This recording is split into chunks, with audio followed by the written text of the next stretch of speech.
Hello and welcome back to the channel. Today we're going to be talking a little bit about, well, as usual with me, some research about improving the accuracy of a historical model. Although the basic principles apply to many and different kinds of vessels, of course, in this specific case we will have the SPEEDY, a model which is right here next to me. And if you're interested in the assembly of this model, you should check the sister channel.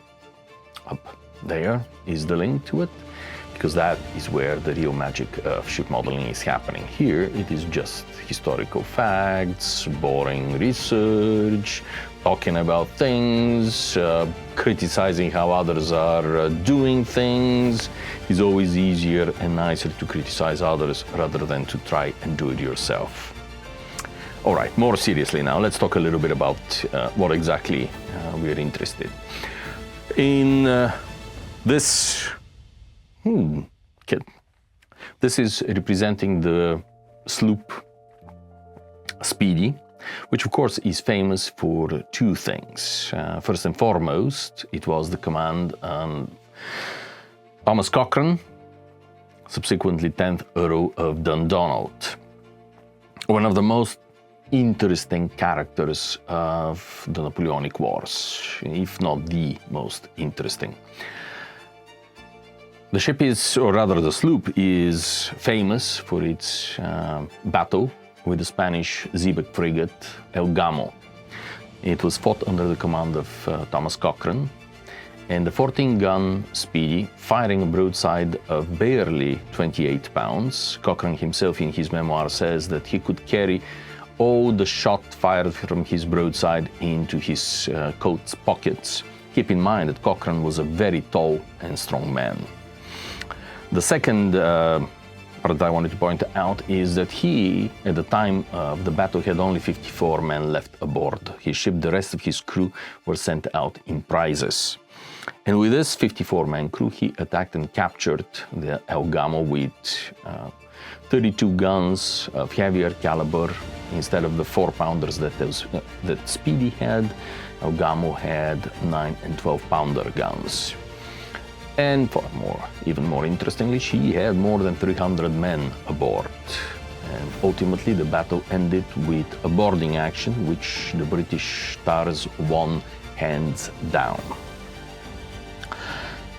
This is the historical facts about the battle. Needless to say, fiction authors have borrowed the experiences of Cochrane generously. The best known version, of course, is Master and Commander by Patrick O'Brian, the first of the Jack Aubrey and Stephen Maturin novels. So, of course, SPEEDY is an interesting ship. This probably is also the proper time to address the question of, is this Jack Aubrey's vessel, as described by O'Brian? While the battle, the Cochrane aspects, similarities with Jack Aubrey are undeniable, and Patrick O'Brian himself mentioned it a number of times that Cochrane was one of the inspirations for Jack Aubrey. The truth of the matter is that SPEEDY is not the brig Sophie which Jack commanded. That brig had a quarterdeck, while, as you can see, SPEEDY is flush-decked sloop. This perhaps is a subject for a different video and different conversation. In this one, let's return to what the SPEEDY actually looked like at the time. This is an interesting question. Besides Cochrane, another famous Royal Navy captain of the the Revolutionary War, sensu stricto, and Napoleonic Wars period, Jaleel Brenton. Brenton subsequently wrote a history of the Revolutionary War and Napoleonic Wars at sea. A history that was much maligned and criticized subsequently by James's far more detailed history. Of course, Americans love to hate James, but that also is a subject for another video that eventually will produce. Returning to the ship, Jaleel Brenton was highly innovative, highly intelligent, highly competent Royal Navy officer. It appears that he also was a rather talented artist. The real issue is that whenever ships of this period are mentioned, of the later 18th, early 19th century, most people assume that they would have a broad streak of yellowish or whitish around the gun ports, and the gun ports would be marked the so-called Nelson Checkered, because, well, by that stage, Lord Nelson was already commanding squadrons and fleets. Therefore, all British ships must have been painted this way. Yes, but actually no. The truth of the matter is that, to a large extent, this was the preference of the captain. The captain had the liberty to change the colors of his ship. That was limited by two things. One, what the shipyards, or rather the dockyards and the Navy Board would issue as far as paints to the vessel. And the second was how wealthy, independently wealthy, the captain was. Not all captains depended on their salaries. And most captains actually spent money out of their own pocket to beautify their ships, to improve the artillery of their ships, and all sorts of other things. To them, this was a professional pride. So, whenever we are discussing the possible or probable color scheme of a ship in this period, we are in a bit of a quandrum. Was it the traditional checker? Many ships, especially the captains that tended to follow Horatio Nelson, tended to paint their ships that way.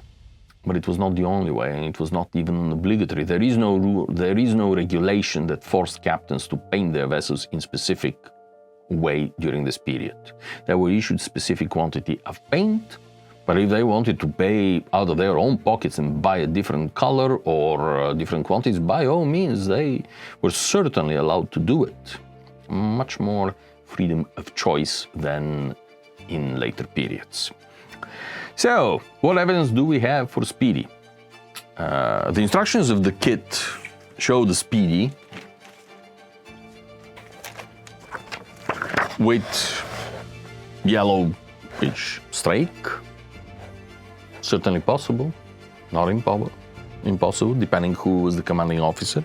The part that I personally question is the pure bare wood on top of the yellow streak. But perhaps the designer of the kit had information that I do not have about this. What other options do we have? As a matter of fact, we have two other options. One, as Auer has chosen to paint the vessel completely black. We have one painting from the first half of the 19th century that depicts the battle between El Gamo and Speedy. There, Speedy is painted exactly this way, completely black. The second option is of slightly earlier than the battle with El Gamo, when the vessel was commanded by Jaleel Brenton, who I believe was commander of the vessel right before Cochrane. Jaleel Brenton was promoted out of the Speedy, but when he commanded her, it was approximately the same time of the Great Siege of Genoa. Marshal André Massena, or rather the future Marshal, Massena at the time simply Divisional General Massena, was holding Genoa for First Consul Napoleon, gaining time for him to mobilize the armies and re-enter Italy from France, while the siege was carried out by the Austrian armies, supported by the British Navy from the sea. The fortification was regularly bombarded by the British Navy. All supplies were cut off to the point where the French had to eat their belts. Massena held longer than any human could have possibly believed it. Well, he was a genius after all. One tragic thing, however, happened during this. Although the British ruled supreme at sea in this period, a tragic accident happened aboard the flagship, the Queen Charlotte. An accidental fire started under the half-deck of the vessel. She was a three-decker, second-rate three-decker, and ultimately she burned and exploded with significant loss of life. Some people, but very few, were saved by boats from the squadron, from the fleet, but generally speaking, the majority of the crew of the vessel were lost. The admiral himself was at the time ashore simply diplomatic contacts with Leghorn. Brenton was present at this together with Speedy, and he drew, or rather painted, seems to be aquarelle, but I'm not quite sure, a scene where the Speedy is right in the foreground. There is wreckage from the Queen Charlotte, which exploded. The wreckage consists of masts, topmasts, cross trees, and the platforms with sailors around them and boats approaching to save them off the spars. And in the background is Speedy. It is a beautiful rendition of Speedy. She is flying pretty much everything that she can possibly fly. She certainly has all sails set up to the royals, but she even has moonstrikers on both the foremast and the mainmast. And he has brailed, or rather scandalized, the mainsail. Why am I spending so much time about this painting? It is currently held, although it is not on display unfortunately, at the Royal Maritime Museum, otherwise the Old National Maritime Museum in Greenwich, next to London. And the curators, they have identified the painting as almost certainly being produced by Jaleel Brenton himself. Therefore, the technical aspects of the ship can absolutely be trusted.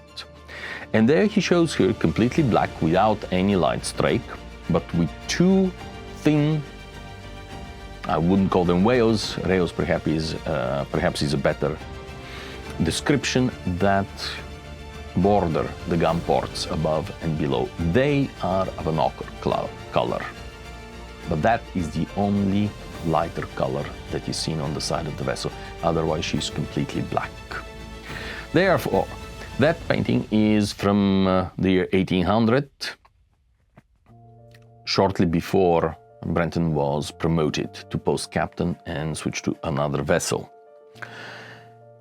So, of course, this gives us one possible interpretation of what Speedy looked like. That is certainly a probable look. The real issue is, at what stage do you want to depict Speedy? Do you want to depict her when she was under Jaleel Brenton's command? Do you want her to be at the time of the siege of Genoa, or do you want her to be from the period of Cochrane? And let's face it, the majority of modelers, I assume, will choose the Cochrane version. I believe I mentioned already that there is one painting, unfortunately it's of much later date, not by an eyewitness, that depicts the Speedy with a completely black hull, as it is here in my hands. Which of the two is the correct version? Well, I know that the Brenton version is more elegant, but we do know that Cochrane was A, short of money. In fact, he was outright poor. That was his major challenge throughout his career. B, he was stingy. Well, understandable if you don't have much. If you're skinned, you don't have much to spend. So was he likely to maintain two different color schemes? Who knows? I so far have not seen a definitive statement on the subject, and perhaps I should reread again Cochrane's memoirs, but I do not remember him discussing the colors scheme. So either of the two may be a possible interpretation. But the whole point of this video, and with this I am bringing it finally to an end, the whole point is that there always are odd, strange, unexpected sources of information that can give you a good grounding for your interpretation of what the historical model would look like. So with this, I thank you very, very much for watching the channel, commenting, hopefully liking the information, and I shall see you in the next episode. Have a wonderful rest of the day.